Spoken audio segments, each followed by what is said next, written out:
안녕하세요, 황 소장님. 저는 올해 99년생 대전에 거주하고 있는 청년입니다. 4인 가족 집안입니다. 아버지는 올해 68세, 어머니는 62세, 형은 33세입니다. 원체 가난한 집안이라 당연히 집도 재산도 가진 게 아무것도 없는 집안입니다. 어렸을 때부터 저는 용돈을 거의 써본 적이 없습니다. 용돈을 받아도 대부분 돼지저금통에 넣어놓고 늘 어머니가 가져가기 일쑤였습니다. 고등학교를 졸업하자마자 학교에서 알선해주는 반도체 기업으로 기숙사로 들어가며 취직을 하다가 경영 악화로 1년도 안 되어 단체로 잘려 1년 가까이 알바만 전전하는 백수로 방황하다가 그래도 살려고 발버둥이라도 쳐보자고 정부에서 알선하는 취업 패키지를 이용하여 무료로 학원을 다니며 전기 기능사를 취득하기로 했습니다. 그러다가 20년도에 간신히 저에게 맞는 전공은 아니지만 그래도 작은 중소기업에 취직을 하여 현재도 실수령 190만원을 받으며 대전에서 세종으로 버스 타고 출근을 하며 일을 하고 있습니다. 식대비는 따로 안 나오기에 고정비용 교통비 하루 4,000원, 월 9만원, 식비 구내식당 6,000원, 월 14만원 정도 빼면 실질적으로는 월급은 160만원 정도입니다. 그렇게 3년을 일했지만 저에게 수중에 있는 돈은 1,000만원도 없습니다. 달마다 집에서 100만원 이상씩은 뺏어가기 때문입니다. 아버지는 30년 일하시는 공장에 아직도 다니시고 어머니는 저와 같은 시기에 어르신들 돌보는 생활지원사로 일을 하십니다. 둘이 소득을 합쳐도 290에서 320 정도입니다. 멋대로 어머니가 받은 농협 대출 때문에 한 달에만 대출금으로 90만원 플러스 월세 40 플러스 전기세, 가스비, 연탄값 등 최소 50 이상은 고정으로 나갔었습니다. 거기에 생활비까지 하면 훨씬 나옵니다. 늘 생활비가 부족하다는 이유로 알바금도 그렇고 용돈도 일하는 봉급 또한 늘 대부분 빼앗겼습니다. 그것도 모자라서 지속적으로 계속하여 어머니가 신용카드로 현금 서비스를 이용하여 부족한 생활비를 충당합니다. 아무리 적은 급여라 해도 그래도 3인이서 돈을 버는데도 이런 행태가 지속되고 있으니 아무리 저라도 화가 나더군요. 그래도 말싸움은 할지언정 가족을 위해서라 생각하며 열심히 산 결과 그래도 다행히 대출금은 모두 갚고 매일 벌레가 나오는 수십 년 된 주택에서 나와 작년 12월부터는 30년 된 아파트 월세 보증금 2,000 플러스 월 40으로 들어가 살고 있습니다. 빚도 다 갚았고 내 월급도 마침 인상되었겠다 늦었지만 그래도 저도 하고 싶은 인생을 살며 살아보자 생각했는데 막상 보니 전부 다 크게 살림이 바뀌진 않더군요. 아니 빚도 없고 허물며 전에 살던 집보다 유지비도 더 싼데 계속해서 어머니가 돈을 요구하더군요. 돈이 없다고 솔직히 이런 말을 하면 안 되는 걸 알지만 점점 집안에 대한 혐오감과 내가 왜 이러고 살아야 하는 걸까 하는 자괴감 또한 듭니다. 아니 사실 한참 예전부터 들었던 거지만 그냥 이게 내 팔자지 하며 살아왔습니다. 빚도 다 갚고 새로운 깨끗한 아파트로도 들어왔지만 새 시작은 고사하고 이번에는 부모님의 임플란트 비용 1,500을 제가 지불해야 했습니다. 돈은 정부에서 지원하는 청년 내일 뱀 공제에서 2,000만원 받은 지원금으로 했습니다. 이제 인내심에서 한계가 와 집 망하던 말던 돈을 주는 건 끊어버리기도 하고 저도 그냥 따로 분가를 계획하고 있습니다. 집안을 파탄내는 부모님도 집안이 이런 상황인데도 대학 졸업하고 아직도 백수짓이나 하는 형도 죄다 꼴보기 싫어서 나오려고 계획을 해도 막상 진짜 분가하려니까 가족이 또 걱정되는 모순적인 제 모습이 보입니다. 아버지는 연금을 못 내어서 국민연금에서 잘렸습니다. 그 전에 넣어둔 것은 어머니가 사채를 쓰는 바람에 그거 갚는다고 아버지 연금을 모두 빼내어 갚았기 때문입니다.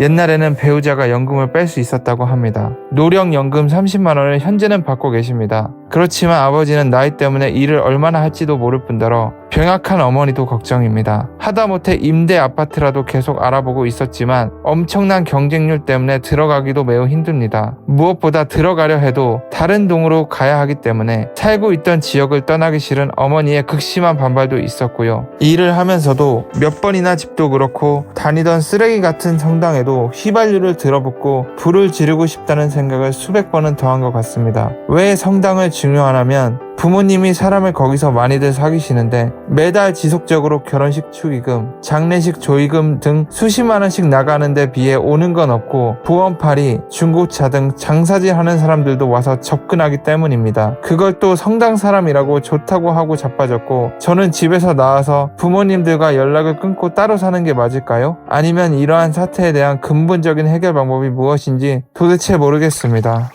예, 사연 잘 들으셨죠? 여러분도 아프지 마십시오. 이 닥터 황이 스스로 몸을 돌봐야 될 건데 이 몸을 돌보지 못해서 좀 지장이 왔습니다. 닥터가 아픈 마당에 여러분에게 뭐라고 드릴 말씀이 없습니다. 자, 그렇지만은 지금 이 사연을 보내신 청년의 사정이요, 진짜 워낙 안타깝습니다. 가난이라는 굴레, 가족이라는 굴레가 한 청년의 미래를 어떻게 가로막고 있는가. 자, 이런 경우에 쓸 수 있는 말을 질곡이라고 하겠죠. 자, 이건 뭐 어떻게 빠져나가고 헤쳐나가기에 이 청년의 선택으로서는 길이 없다. 내가 잘하고 최선을 노력을 다하면 길이 보여야 되는 것이 인생입니다. 근데 내가 아무리 잘하더라도 부모와 백수 형과 같이 얽혀서는 길이 보이지 않습니다. 물론 부모 입장에서는 부모 입장대로 우리가 참 무능해서 어려운 환경에서 자식을 키웠지만은 키기 위해서 노력했다고 할 말이 있을 겁니다. 사람은 다 각자 자기 입장에서 자기 유리하게 할 수 있는 변명과 핑계는 다 있죠. 그렇지만은 적어도 부모라면 이 자식에게 질곡이 되어서는 안 된다. 자신들이 자식에게 미래에 짐이 된다면 스스로 그 짐을 풀어줘야 된다. 저는 그렇게 생각하는 것이 부모로서 갖춰야 될 기본적인 양심이라고 생각합니다. 한국에는요, 두 가지 질곡이 있습니다. 태어나면서 어디에 태어나는가.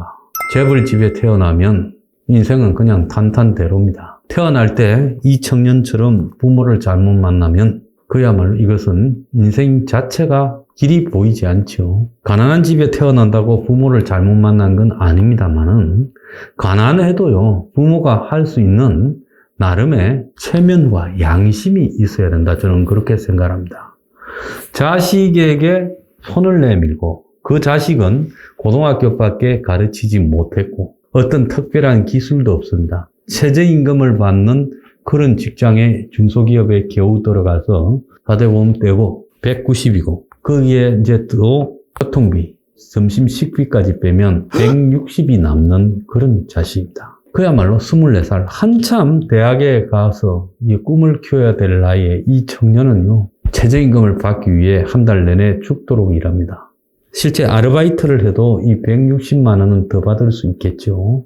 그렇지만 이 청년도 그냥 아르바이트를 한다라기보다는 자신도 직장인으로서 할 수 있는 한 최대의 소속감을 느끼기 위해서 처음에는 고등학교 마치고 반도체 관련 조그마한 공장에 들어갔다가 단체로 공장이 어려워져서 잘리고 그 다음엔 알바로 전전하다가 그 다음에 겨우 이제 이 전기기 기능사 자격을 취득하고 이걸 과정에서 이제 정부에서 지원하는 각종 취업 패키지 지원원금을 받아서 이런 자격증도 따서 취업을 한 걸로 보입니다. 자기가 자기 수준에서 할 수 있는 노력은 다 했어요. 한국에 이 아마 실업계 고등학교를 나온 공고 나온 이 나이 또래의 젊은 친구가 할 수 있는 일이 뭐가 있겠습니까? 현실적으로. 그러면 이 부모는 자식에게 아무런 스펙, 그러니까 거의 제로에 가까운 스펙으로 이 세상을 내보낸 거예요. 그럼 그 자식이 헤쳐나가야 될 세상은요, 얼마나 힘들고 어렵겠습니까? 그런데 이 부모가 자식에게 지금 질곡이 되어서 임플란트 한다고 1,500만 원을 받아가고, 그리고 집에 생활비가 부족하다고 다 받아갑니다. 자, 이런 걸 받아가서 쓰고, 그래서 한 달에 160 났는데 100만 원을 뺏어가 버리면 이 친구는 60만 원으로 지금 저금을 하고 모으고 가는 거예요. 그것도 모자라서 맨날 카드로 또 대출도 받고 이런저런 빚을 지고 자 그렇게 살아가고 있다고 하지 않습니까? 제가 이분 부모님들을 보니까 이분 부모님에서 삶이 개선될 가능성은 제로고요. 대학을 나온 형이 백수라고 저렇게 같이 어울려서 있는 것 자체도 그 부모의 행태가 이해가 가지 않는 부분입니다. 그래서 이건 고칠 수도 없고요. 또 뭐 성당에 어울려서 그 사람들하고 또 여러 가지 형편도 어려운데 많은 비용을 낭비하고, 사회적 교제 비용을 낭비하고 있다고도 지금 합니다. 기가 찬 노릇이죠. 그래서 저는 이 청년에게 몇 가지 영화의 이야기들을 가지고 조언을 하고자 합니다. 영화 시네마 천국에 보면 토토라는 이 이탈리아 시골 동네의 소년이 영화를 좋아해서 극장에 몰래 들어가서 극장 영화 기사 알프레도와 서로 친하게 지내면서 영화를 상영하는 걸 배우고 나중에 극장에 이제 불이 나기도 하고 하면서 영화 기사가 됩니다. 이탈리아 시골 극장이에요. 그런데 이 청년이 사랑을 하다가 실패했어요. 그 시골 극장의 영화 기사로서는 도저히 사랑에 성공할 수가 없었죠. 스펙에 밀린 거죠. 그때 이 알프레도라는 선임 영화 기사가 이야기를 합니다. 토토에게. 더 넓은 세상으로 가서 네 꿈을 펴도록 해라. 다시는 돌아오지 마라. 그래서 영화 시작 때 보면 영화 기사 알프레도가 죽었다라는 소식을 듣고 유명 영화 감독이 된 소년 토토가 고향으로 30년 만에 처음 돌아오는 장면에서 영화를 시작을 합니다. 그래서 저는 이 사연을 보낸 청년에게요, 가족하고의 관계는 단절하고 당신만의 세상으로 떠나라는 겁니다. 그 남겨둔 가족은 어떻게 되느냐? 그건 그 사람들의 문제입니다. 솔직히 굶어 죽든 어떻게 되든 그건 그들이 책임져야 될 문제예요. 한국에 진짜로 어렵게 되어버리면 그 다음에는 국가의 복지적인 대상도 있습니다. 독립 가계를 가지고 독립을 해야 이 부모도 기초생활 수급자로서 정부 지원을 받든지 하게 될 거예요.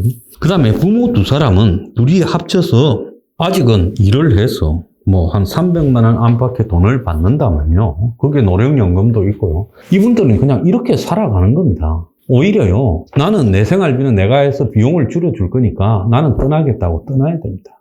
여기서 같이 얽혀서 살다가는 인생의 답이 나오지 않는 겁니다. 그래서 300이면 그래도 이분들이 살아는 갈 수 있는데요, 이 집에 맨날 돈이 부족하고 여러 가지 이유가 발생하는 원인은 따져보면 이 부모가 가난하기도 하지만 삶을 제대로 짜임새 있게 이렇게 꾸려가는 능력조차도 없는 것 같아요. 33살짜리 대학 나온 백수형을 이 공고 나온 젊은 동생이 바치면서 살 이유는 없는 겁니다.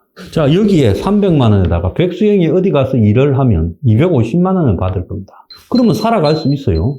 그런데 문제는 뭔가 하면 이 동생이 있는 한은 백수형이 영원히 취직 안 할 수도 있다는 겁니다. 근데 부모가 그 백수형을 방치하고 있다는 것도 제가 이 집의 사연은 잘 모르지만 이해가 가지 않는 부분이에요. 그래서 부모가 나이가 많고 몸이 약하고 하는 문제는 이제 이 부모의 몫입니다. 그리고 백수형도 그건 지 자신의 자기 삶에 대해서 자기가 책임을 져야 되는 겁니다. 근데 동생이 이 한 달에 100만 원 이상, 고작 160 남는 데서 100만 원 이상을 보태고 또 수시로 목돈이 있으면 뺏기는 이런 상황이 지속되면 부모나 형은 살아가는 방법을 바꾸지 않을 거예요. 지금 이 나이에 이르는 사람들, 가난은 습관이라고도 합니다. 왜 가난한가 하면 습관이 잘못됐기 때문에. 일하는 습관도 잘못되어 있을 수 있고 생각하는 습관도 잘못되고 생활하는 버릇도 잘못되었기 때문에 가난할 수도 있는 겁니다. 그래서 이 가난을요, 같이 모여서 고생하기보다는 이제 겪어야 될 사람들의 각자의 몫으로 남겨줘야 된다. 가족이라는 혈육이라는 게 모든 청년의 미래, 24살짜리 청년의 미래를 가로막을 만큼 중요한 것이 아니다. 부모가 양심이 있는 사람이면 자식을 낳아줘야 된다고 저는 보고 있습니다. 그래서 24살짜리 이 사연을 의뢰한 청년은요, 영화 굿윌 헌팅에 보면 네 잘못은 아니다 라는 이야기가 나옵니다. 당신 잘못은 아니다는 겁니다. 당신은 할 만큼 했습니다. 그러니까 시네마 천국의 주인공 소년 토토처럼 이제 넓은 세상으로 떠나야 되나. 뒤도 돌아보지 말고 떠났어요. 그리고 당분간은 오지 말아야 됩니다. 죽은 지인의 사회에서요, 로빈 윌리엄스가 연기했던 키딩 선생은 이렇게 말합니다. 그 누구도 아닌 자기의 걸음을 걸어라. 자, 이 24살짜리 청년이 앞으로 헤쳐나가야 될 걸음은요, 굉장히 뒤처져 있고 객관적으로 남보다 2배, 3배의 노력을 다해도 인생이 잘 풀릴 가능성이 별로 없습니다. 그렇기 때문에 뼈를 깎는 각오로 노력해야 거기서부터 삶의 희망이 생기기 시작할 겁니다. 그러면 지금 이 가족과 헤어져야지 뼈를 깎는 각오로 새로운 반전의 기회가 생기는 거지. 이렇게 얽혀있는 한은 자신의 걸음으로 인생을 살아가지 못하고 항상 원망과 후회가 남는 생활만 지속될 거라고 보고 있고, 앞으로도 10년, 20년 계속 지금까지 했던 헛된 일들이 지속될 가능성이 크다고 보고 있습니다. 그 영화에 보면요, 이런 대화도 나와요. 진실은 발을 차갑게 하는 이불과 같은 것이다. 이불이라는 게요, 참 진짜 어떻게 해도 이 모질할 때가 있죠. 작은 이불요. 그럼 위로 당기면 발이 나오고, 또 발을 덮으면 위가 나오고. 그래서 이 진실이라는 것은 정말 어떻게 해도 완벽하게 답이 나오지 않을 수가 있는 겁니다. 이것이 냉철한 세계에서의 진실이 가지는 무게지요. 자, 이 청년에게 해당하는 진실은요, 이 가족과 더불어서는 이 청년의 삶은 아무리 노력해도 따뜻할 일은 없을 겁니다. 이게 이 청년의 삶에 남아있는 차가운 진실입니다. 그렇기 때문에요, 떠나야 되는 거죠. 자, 죽은 시인의 사회의 마지막에 카르페 디엠이라는 말이 나옵니다. 오늘을 살아라.